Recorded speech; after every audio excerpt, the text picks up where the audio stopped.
Feel it coming in the air. Hear the screams from everywhere. Hello everybody, this is Cool1070 from the Zealand people, bringing you another comparison between the PlayStation 4's Dualshock 4 controller and the Xbox One controller. So let's jump straight into the video and let's get started.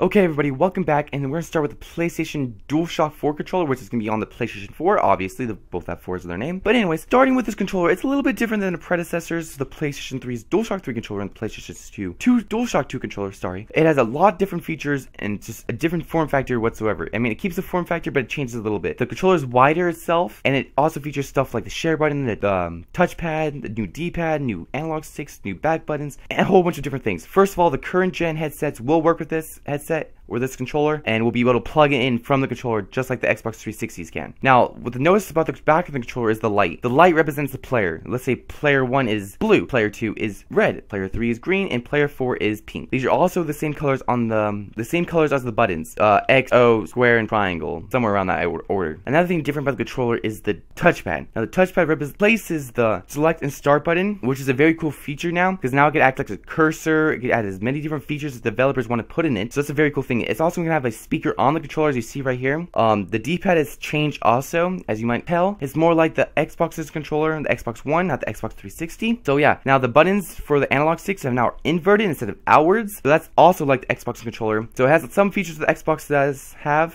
but it also added some new features. The back buttons are changed. They're not like the PS3s where if you accidentally place your controller down, they fast forward the movie or rewind, which is going to make a lot of people happy since that made a lot of people unhappy, that little feature. So this controller has also the share button. Now the share button is a very cool feature. Let's say you just finished a screen video and you want to send it to your friend, or you have a screenshot or a very cool kill on Call of Duty. You can send that video or the screenshot to your friend just by pressing the share button. It's just a very cool feature. It just allows a lot more interaction between your friends. And yeah, this is all you need to know on the PlayStation 4 controller. If you liked it, make sure to subscribe, and we're going to move on to the Xbox One now. Make sure you leave a like if you like this part, and yeah, leave it in the comments below, and here we go.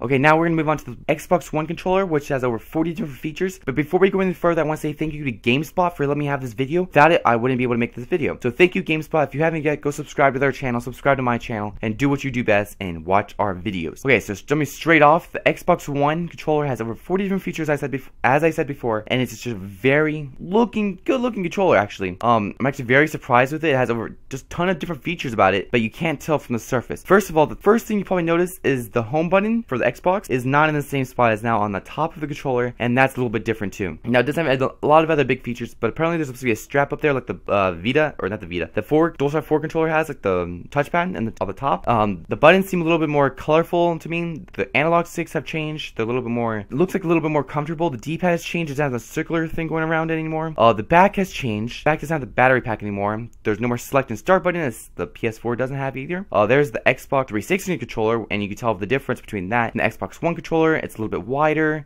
Just looks a whole lot different, and I'm actually very happy with the controller. The controller's not the biggest. The looks of the controller and the console are not my biggest worry. It's what's going to be on it. It's the games, the features. It's just a little bit too much. And that's all you really need to know. The shoulder buttons have been a little bit different, a little bit fixed to make it a little bit more of a better experience for like shooters.